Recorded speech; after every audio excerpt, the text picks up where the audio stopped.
First thing, the majority of the world today is not Christian. All right, this is, I mean, if you have 2 billion out of 7 billion, that's not a, okay, so the majority would not believe in Jesus being born, because Hindus and others would also not believe in that as Muslims, okay? So let me just clarify that, right, if you can, right? Well, I think we're good, right? So that doesn't even make sense, first off, what you're saying, right?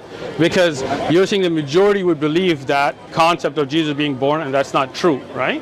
So let's leave, you know, misconception out of it, because that's not true to begin with, right?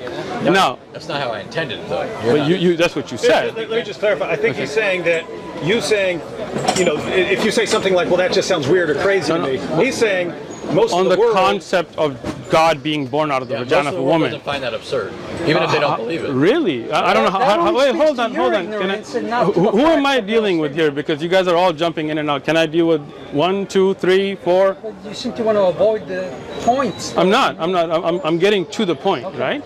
So the point is to say the majority of the world does not have an objection to God being born out of the vagina of woman is not correct, because that's a Christian belief. Hindus, for example, and I've spoken to many, would not agree with that concept, right? Neither would Muslims, neither would some Buddhists, depending on who they are, neither would Jews. Many Jews would disagree, right? So that's, your statement was factually incorrect. So now, when you said the vast majority of the world does not agree with what I'm saying, right, or has no problem with that concept, you have no evidence for that. You're making an assumption.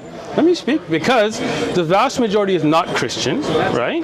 And the other groups of faith, you're making an assumption on their behalf, which I am only assuming for myself. I said, to me, that doesn't make sense, right?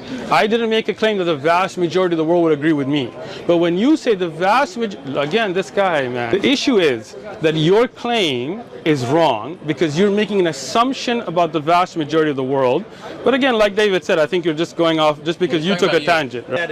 I will not make an assumption if they would or would not believe in Islamic doctrine was in their books, and you should not make an assumption that they would or would not believe a Christian doctrine that would be in their books.